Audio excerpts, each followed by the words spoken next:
Hello. അപ്പം ഈ മഴയത്ത് എന്താണ് ചെയ്യുന്നതെന്ന് നിങ്ങൾ ചിന്തിക്കുന്നത്? ഒന്നല്ല കേട്ടോ, നമ്മുടെ കൊടുത്തൂവ ആനത്തൂവ എന്നൊക്കെ പറഞ്ഞിട്ട് സംഭവം പൊട്ടിച്ചുണ്ടാക്കുകയാണ്. എന്നാൽ ഞാൻ വിളിച്ചപ്പോൾ അമ്മ പറഞ്ഞു ഒന്ന് ആനത്തൂവ കൂട്ടാൻ വെച്ചിരുന്നത് നല്ല ടേസ്റ്റാണെന്ന്. അപ്പം മുറ്റത്തേക്ക് നോക്കിയപ്പോൾ നിറയെ നിൽക്കുന്നുണ്ട്. അപ്പം ഞാനൊന്നത് വെക്കാമെന്ന് വിചാരിച്ചു. പൊട്ടിക്കാൻ നേരത്താണ് മഴ പെയ്തത്. അപ്പോൾ എനിക്കുട്ടി ഒരു കുടയൊക്കെ കൊണ്ടുവന്ന് തന്നാൽ മഴ തോരാനൊന്നും കാത്തു നിന്നില്ല. അത് മുഴുവനും ഞാൻ പൊട്ടിച്ചുണ്ടാക്കി. അപ്പോൾ നമ്മുടെ അപ്പൂസ് സ്കൂളിൽ നിന്ന് കൊണ്ടുവന്നൊരു പേരത്തൈ ഇതാ അവിടെ കുഴിച്ചിട്ട് അതിൽ പേരക്കായ ഇതാ ഉണ്ടാവൽ തുടങ്ങി കേട്ടോ. അപ്പോൾ ഈ ഇല മഴയൊക്കെ പെയ്ത് നല്ല ചളിയുള്ള കാരണം നന്നായി കഴുകി അരിഞ്ഞ് വയ്ക്കുക. എന്നിട്ട് അതിലേക്ക് കുറച്ച് ചെറിയ ഉള്ളി, വെളുത്തുള്ളി, പച്ചമുളക് ചതച്ചിട്ടിട്ട് കൊടുക്കുക. അടുപ്പത്ത് വെച്ച് കഞ്ഞിവെള്ളം ഉണ്ടെങ്കിൽ അത് ഒഴിച്ച് കൊടുക്കുക, അല്ലെങ്കിൽ കുറച്ച് വെള്ളം വേറെ ഒഴിച്ച് കൊടുക്കുക. നല്ല ടേസ്റ്റാണ് കേട്ടോ ഇത്. ഈ ഒരു കറി ഉണ്ടെങ്കിൽ പിന്നെ നമുക്ക് ചോറിന് വേറെ ഒന്നും വേണ്ട. ശരീരത്തിനും നല്ലതാണ്.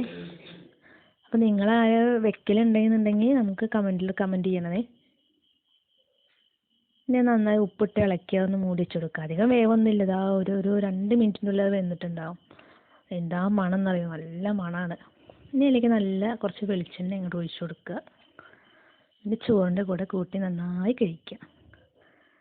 ഇത് പൊട്ടിക്കുമ്പോൾ കയ്യിന് ചൊറിച്ചിലൊക്കെ ഉണ്ടാവും കേട്ടോ, പക്ഷേ അത് കുറച്ച് കഴിഞ്ഞാൽ മാറും. എന്നാലും നിങ്ങളിതൊന്ന് ട്രൈ ചെയ്ത് നോക്കണേ.